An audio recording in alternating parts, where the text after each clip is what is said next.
कभी आपने सोचा कि जिस समय प्रधानमंत्री मोदी का विमान भारत की धरती पर उतरेगा, उसी के आसपास अमृतसर में अमेरिका का विमान अवैध रूप से रहने वाले भारतीयों को लेकर उतर रहा होगा? अगर भारत और अमेरिका के बीच इतनी अच्छी समझ है, दोस्ती है भी, तो कम से कम ट्रंप को इस बात का लिहाज करना चाहिए था।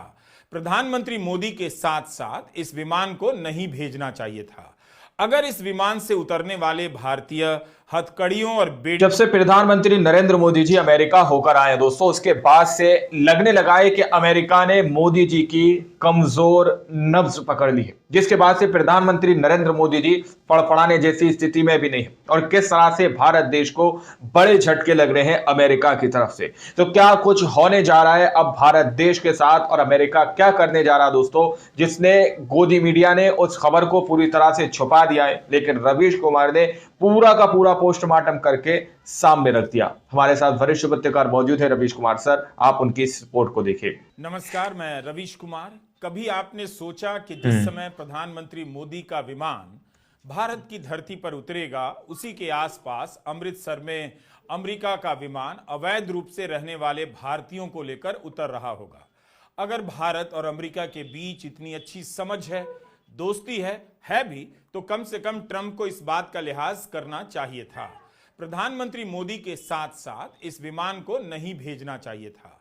अगर इस विमान से उतरने वाले भारतीय हथकड़ियों और बेड़ियों में लाए गए, तब फिर किस दम पर ट्रंप और मोदी की दोस्ती की गाथा लिखी जाएगी?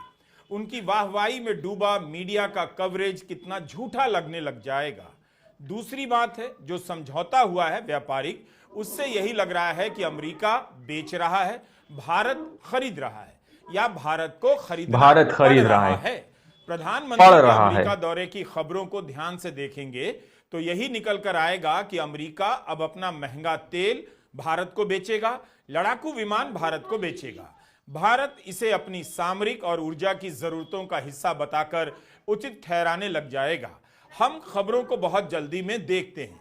F-35 विमान को लेकर जो हेडलाइन छप रही है या उत्साह दिखाया जा रहा है, उसे थोड़ा ध्यान से देखना चाहिए।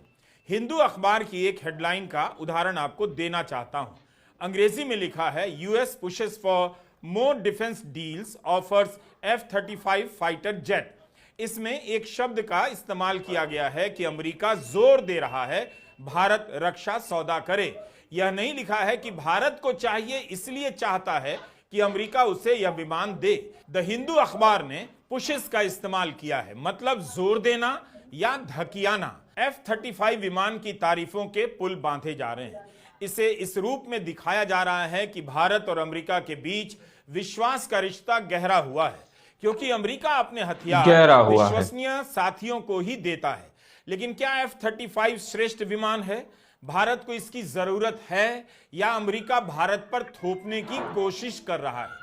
भारत कोशिश कर रहा है, साफ कर दिया है कि जबरदस्ती देने की कोशिश कर रहा है। विमान को खरीदने का प्रस्ताव केवल प्रस्ताव के चरण पर है, कोई डील नहीं हुई है। सवाल है कि क्या भारत मना करने की स्थिति में है?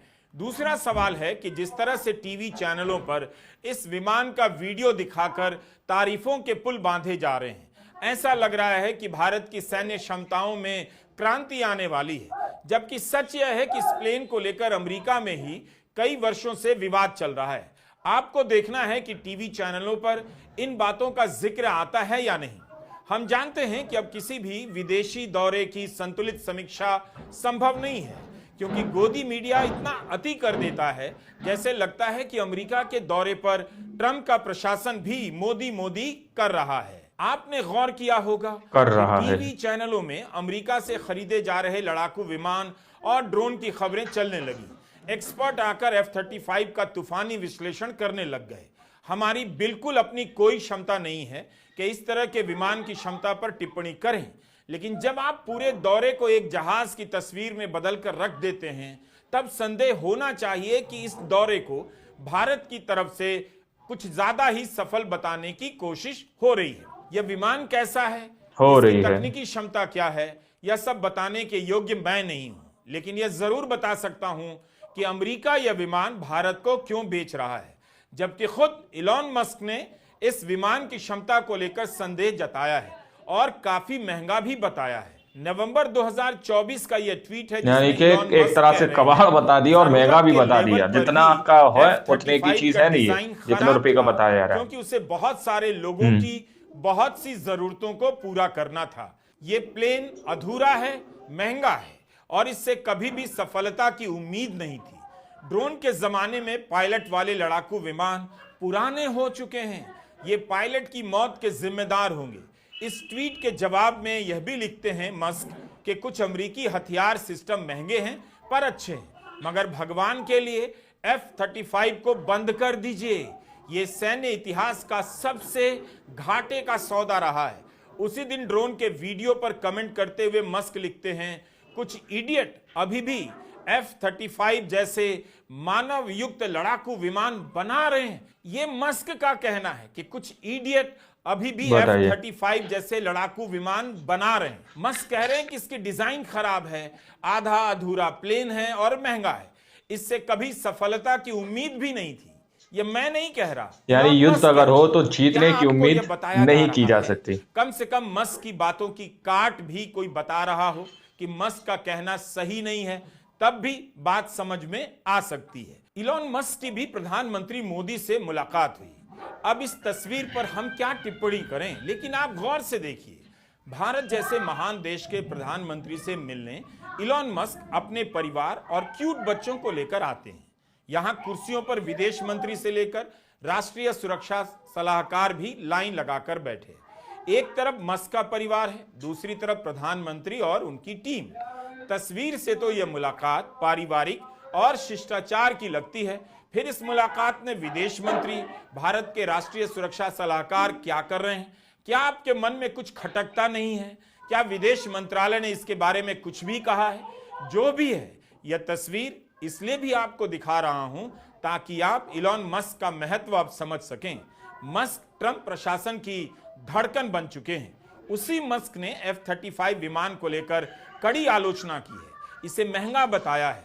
हम नहीं जानते कि इस विमान को अमेरिका डिस्काउंट पर बेचेगा या महंगा करके बेचेगा, लेकिन हम समझना चाहते हैं महंगा करके बेचेगा, आखिर कैसे बेचेगा ये भी क्लियर नहीं है और बहुत महंगा बता रहे हैं। उस पर भारत के एक्सपर्ट की क्या राय है? यह किताब मैंने नहीं पढ़ी, लेकिन F-35 के परिचय में बताया गया है कि खोजी पत्रकार और रक्षा मामलों के एक्सपर्ट बिल स्विटमन ने अपनी किताब में दिखाया है कि F-35 का प्रोजेक्ट 1990 के दशक में शुरू हुआ।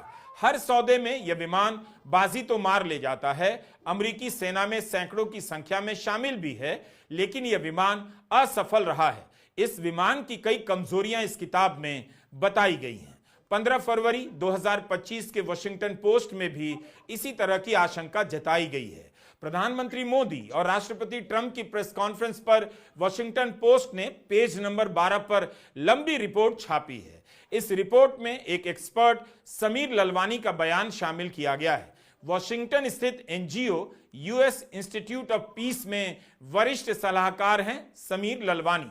अखबार लिखता है कि अमेरिका यह विमान अपने सबसे करीबी दोस्तों को ही बेचता है, मगर उसी लाइन में समीर ललवानी का भी बयान छपता है जो मस्क की ही तरह यह मानते हैं कि F-35 बहुत महंगा है। समीर का कहना है कि भारत को तेजी से अपना सिस्टम बेहतर करना होगा ताकि इसकी टेक्नोलॉजी लीकेज ना हो और जासूसी ना हो। अमेरिका भारत को देना चाहता है, यह आपसी विश्वास की निशानी है, लेकिन भारत तो अपना फाइटर जेट बनाना चाहता है। यह राष्ट्रीय सुरक्षा का भी प्रश्न है। भारत ने हाल में रूस से S-400 एयर डिफेंस सिस्टम लिया है। दो अलग अलग सिस्टम अपनाने और साथ साथ इस्तेमाल करने से होगा यह कि रूसी डिफेंस सिस्टम अमेरिकी विमान का डेटा हासिल कर सकता है, जिससे इसकी क्षमता प्रभावित की जा सकती है। रूस और चीन इस विमान को आसानी से पकड़ लेंगे और टारगेट करेंगे।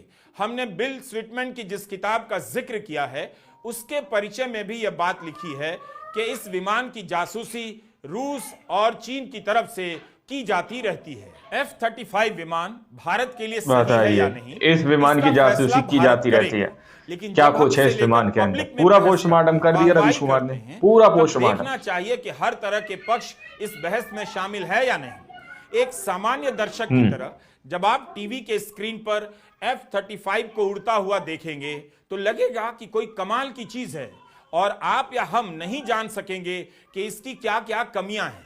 हमने देखा कि कहीं ऐसा तो नहीं कि केवल 2 ही लोग इसकी कमियों की बात कर रहे हैं। तो सर्च में हमें ब्लूमबर्ग का एक लेख मिला। यह लेख भी पिछले साल नवंबर का है।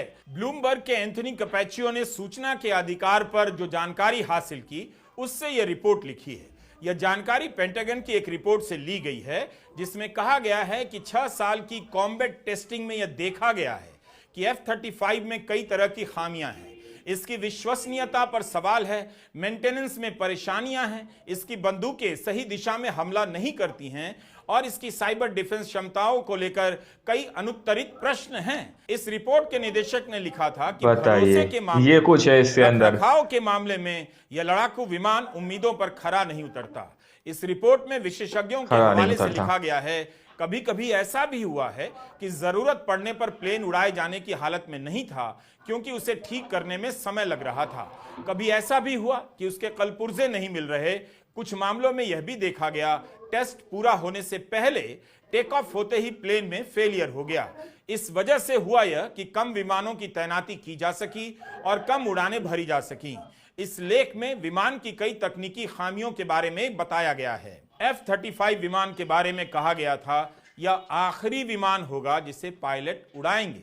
अमेरिका में F-35 प्रोजेक्ट की कीमत $2 ट्रिलियन। तो आप लोगों ने इस वीडियो को शुरू से आखिर तक देखा। वीडियो के अंदर साफ तौर पर बात की गई है कि किस तरह से अमेरिका भारत पर सीधे तौर पर जोर डाल रहा है दोस्तों कि वो F-35 विमान जो है उसे खरीदे, लेकिन एलन मस्क ने सीधे तौर पर उसको कबाड़ बता दिया कि अब जो है 2025 के अंदर ये विमान युद्ध के अंदर यूज करने काबिल नहीं है दोस्तों। यहां पर अब जमाना दोस्तों टेक्नोलॉजी वाला है, ऑटो पायलट वाले विमान चल रहे हैं, लेकिन यहां पर पायलट के अगर किसी भी तरह की हानि होती है तो इसकी जिम्मेदारी कौन लेगा। सीधे तौर पर एलन मस्क इसको पूरी तरह से कह रहे हैं कि यह आधा अधूरा विमान है और अब इसकी कीमत जो आकी जा रही है, जो कीमत बताई जा रही है, उस कीमत के हिसाब से ये उतनी कीमत का जहाज नहीं है, लेकिन भारत को फिर भी लेना पड़ेगा। आखिर क्यों? इसके पीछे की बड़ी वजह क्या दोस्तों? 2 रीजन मैं आप लोगों के सामने रखूंगा, वो भी आप लोग सुनकर जाइएगा। देखिए, सबसे पहले जिस तरह की खबर रवीश कुमार सर ने इस वीडियो के अंदर दी, पहली खबर ये कि भारत को तेल और गैस अब जो है भारी कीमत पर खरीदना पड़ेगा अमेरिका से, ठीक है ना। तो अब ऐसा क्यों हुआ? आखिर क्यों भारत को अमेरिका से विमान लेना पड़ेगा, गैस लेना पड़ेगा, तेल लेना पड़ेगा? एक 200 कयास लगाए जा रहे हैं कि प्रधानमंत्री नरेंद्र मोदी जी, जिन्हों को डोनाल्ड ट्रंप ने अपने शपथ ग्रहण समारोह के अंदर नहीं बुलाया था, अब दावा यह किया जा रहा है कि हो सकता है बंद कमरे के अंदर मोदी जी और ट्रंप जी की बात हुई अडानी को लेकर कि भाई उनको तुम पकड़ो मत, ही जो वारंट है उसको ठंडे बस्ते के अंदर डाल दो, उस पर सहमति हुई हो। तो डोनाल्ड ट्रंप ने अपनी तरफ से शर्त रखी हो जिस पर मोदी जी सहमत हो गए। दूसरी ओर प्रधानमंत्री नरेंद्र मोदी जी अपनी दोस्ती बचाने के लिए उनसे समझौते करते हुए नजर आ रहे हैं। तो कुछ बड़ी जो है 200 बातों को लेकर कयास लगाए जा रहे हैं। अब आप लोगों ने इस पूरी रिपोर्ट को देखा सुना, अपनी राय कमेंट सेक्शन में जरूर दीजिएगा। मिलता अगली वीडियो में, जब तक के लिए जय हिंद जय भारत।